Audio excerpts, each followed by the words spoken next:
Bien-aimés du Seigneur, j'espère que vous allez bien, que la grâce et la paix de notre Seigneur Jésus-Christ vous accompagnent tout au long de ce jour et pourquoi pas tout au long de cette semaine. Je suis ravi, moi, de recommencer à publier sur ma page YouTube parce que cela fait bien 2 ans, jour pour jour, que j'ai plus jamais partagé ou publié un quelconque contenu sur cette page. Alors je dis merci à tous ceux qui m'ont encouragé pour la reprise de ces petits exercices, ces petits partages. Je dis également merci à tous ceux qui attendaient que je recommence à publier. Je pense à l'abbé Flavien Somba, je pense à l'abbé Georges Hunel Andoulou, je pense à tous ceux qui me regardent sur ma page. Je ne fais pas des publications parce que je cherche les abonnés, mais je partage la parole de Dieu parce que nous en avons tous besoin. Voilà, donc aujourd'hui, le contenu de ce jour sera essentiellement focalisé sur l'évangile que nous avons médité ce matin. La particularité avec l'Église catholique est que de son aspect universel, l'Église nous permet de méditer les mêmes textes, peu importe l'endroit où tu te trouves, peu importe, je veux dire, le temps de la célébration. Dès qu'on dit mardi, mardi, nous lisons les mêmes textes. Jeudi, nous lisons les mêmes textes. Dimanche, nous lisons les mêmes textes. Donc, fort de cela, je vous demande de prêter une oreille attentive pour que je vous fasse lecture du texte dans lequel sera tiré notre petit partage de ce jour. Alors, il s'agira de l'évangile de Jésus-Christ selon saint Matthieu au chapitre 20, versets 17 à 28. Pendant que Jésus montait à Jérusalem, il prit à part les 12 disciples et il leur dit en chemin: Voici, nous montons à Jérusalem, et le Fils de l'homme sera livré aux principaux sacrificateurs et aux scribes. Ils le condamneront à mort, et ils le livreront aux païens pour qu'ils se moquent de lui, le battent de verges et le crucifient. Le troisième jour, il ressuscitera. Alors, la mère des fils de Zébédée s'approcha de Jésus avec ses fils et se prosterna pour lui faire une demande. Il lui dit: Que veux-tu? Ordonne, lui dit-elle, que mes 2 fils que voici soient assis dans ton royaume, l'un à ta droite et l'autre à ta gauche. Jésus répondit: Vous ne savez pas ce que vous demandez. Pouvez-vous boire la coupe que je dois boire? Nous le pouvons, dirent-ils. Et il leur répondit: Il est vrai que vous boirez ma coupe, mais pour ce qui est d'être assis à ma droite et à ma gauche, cela ne dépend pas de moi, et ne sera donné qu'à ceux à qui mon Père l'a réservé. Les 10, ayant entendu cela, furent indignés contre les 2 frères. Jésus les appela et dit: Vous savez que les chefs des nations les tyrannisent, et que les grands les asservissent. Il n'en sera pas de même au milieu de vous, mais quiconque veut être grand parmi vous, qu'il soit votre serviteur. Et quiconque veut être le premier parmi vous, qu'il soit votre esclave. C'est ainsi que le Fils de l'homme est venu, non pour être servi, mais pour servir et donner sa vie comme la rançon de plusieurs. Voilà, chers frères, chères sœurs, le texte dans lequel est tiré ce petit partage que je m'en vais très rapidement vous faire. Je crois que cet évangile, c'est peut-être la 1000e fois que nous l'écoutons, mais à 1000 fois vécu, nous aurons certainement aussi 1000 choses à dire de cet évangile-là. Alors, si on devait le situer dans son contexte, on peut dire qu'ici il s'agit certainement de la 3e fois que Jésus annonce sa passion. D'entrée de jeu, on se rend compte que même jusque-là, ceux qui ont partagé l'intimité de Jésus ne savent pas exactement de quoi il s'agira. On se rend compte que ceux qui partagent le quotidien de Jésus n'arrivent pas à le cerner. Quotidiennement, on nous apprend que ceux qui vivaient avec Jésus, je veux parler des apôtres, disons le collège des 12, qui partageaient pleinement son intimité au quotidien, pensaient que Jésus était un roi à la manière du monde et qu'il était venu pour renverser le royaume. Je me dis quelque part, lorsque j'essaye de lire ce passage, cet épisode de Matthieu, je me dis, La mère de Zébédée certainement était dans cet engrenage où elle se disait, mais tiens, puisqu'il dit qu'il va mourir, mais après la mort, il annonce lui-même sa résurrection. Mais certainement, après la mort, on doit revenir plus fort. C'est sûr que lorsqu'il va ressusciter, il aura bien la possibilité de tout ce gouvernement. Il aura la totalité de ce royaume. Et à ce moment, je pense que qu'il pourra avoir à côté mes deux fils que voici. C'est une prière bien-aimée qui nous engage, nous tous. Nous sommes toujours tentés lorsque nous savons que nous pouvons profiter ou que nous pouvons bénéficier soit de certaines injustices au sens large, ou nous pouvons bénéficier de certaines faveurs au sens strict. Nous aimerions toujours que ces faveurs soient d'abord nôtres avant qu'elles s'étendent vers nos frères et sœurs avec qui nous partageons le quotidien. Voilà, nous sommes bien des fois tentés aussi d'agir parce que, humainement parlant, ce que veut la mère les fils de Zébédée, ce qu'elle souhaite, je crois que c'est Salomé si je ne me trompe pas, ce qu'elle souhaite pour ses enfants est purement humain.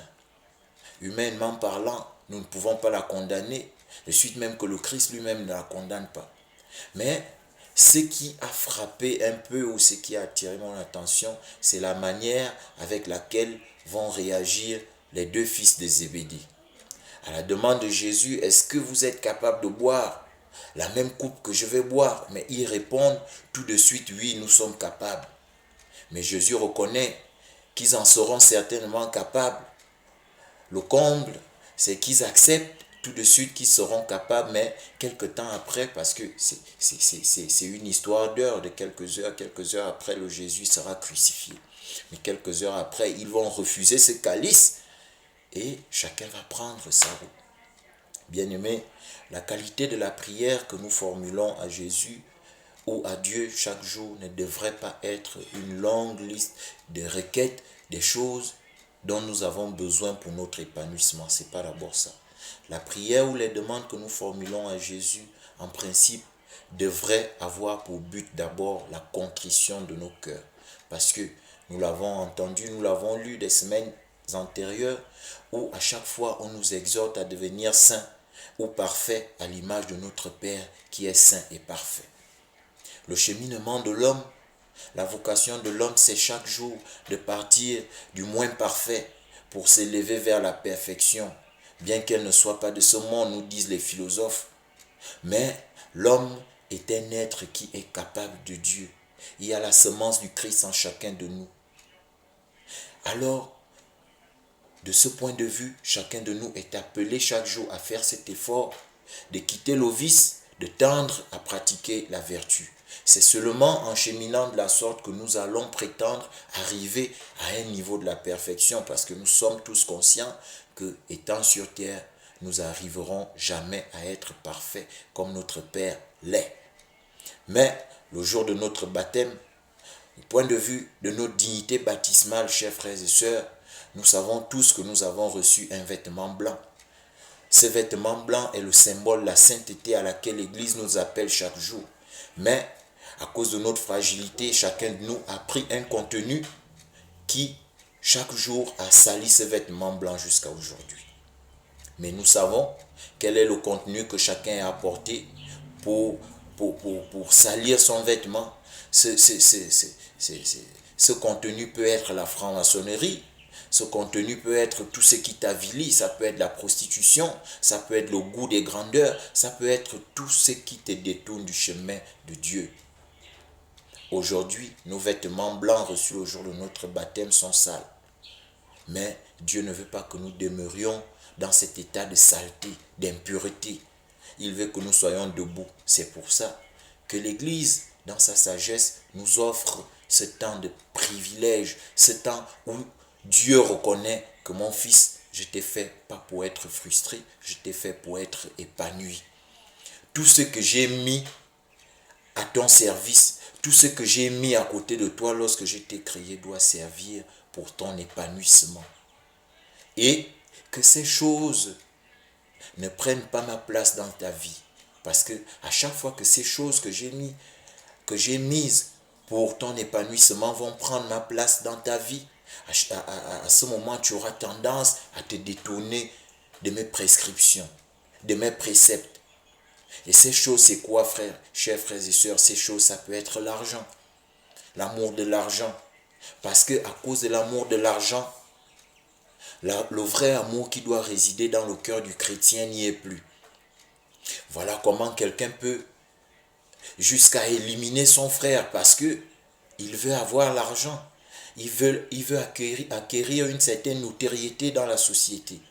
L'évangile à ce moment nous dit non. L'évangile nous rappelle qui nous sommes à ce moment. On se sert des autres pour arriver à nos fins.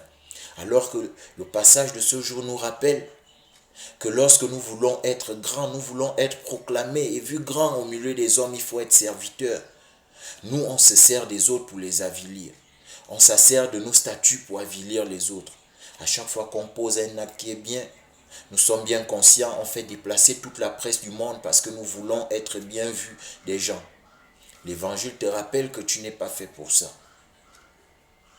Je pense que si je m'arrête là aujourd'hui, vous ne serez pas mécontents de mon partage, chers frères et sœurs. Il y a tellement à dire sur cet évangile, mais en même temps, chacun peut tirer la couverture de son côté, mais tout en sachant que le Christ nous invite chaque jour et de plus belle en ce temps de carême à la contrition de nos cœurs. Parce que dès que nos cœurs sont devenus des pierres, ils sont désormais sclérosés. Et à cause de cette sclérose, nous ne pouvons plus aimer. Et dès que l'homme a perdu la notion d'amour, lorsque l'homme a perdu certaines valeurs telles que la solidarité, la compassion, cet homme entraîne un grand danger dans la société dans laquelle il est appelé à vivre. Non seulement il est auteur de danger, mais lui-même, il est un danger en soi. Parce que si tu es incapable de t'aimer toi-même, tu ne peux pas aimer les autres. Celui qui sacrifie ou qui participe à la sacrification d'une vie ou au sacrifice d'une vie ne peut pas prétendre s'aimer. Parce que, en fait d'amour, nous servons quelque chose d'à côté. Et c'est cette chose que le Seigneur nous appelle à la communion, à cette chose que le Seigneur nous appelle chaque jour à une rupture totale. La rupture ne se fera pas comme si nous étions dans un tour de passe-passe ou au claquement de doigts ou par coup de bâton magique. La rupture se fera chaque jour que nous écouterons la parole de Dieu et que nous tenterons de la mettre en pratique. Je vous dis merci pour ces 12 ou 13 minutes d'écoute. Je vous demande de prier pour moi, que le Seigneur Dieu nous fasse grâce de nous retrouver au point suivant, un jour suivant. J'aimerais avoir la force de vous faire ces partages un peu plus chaque jour avec la grâce de Dieu.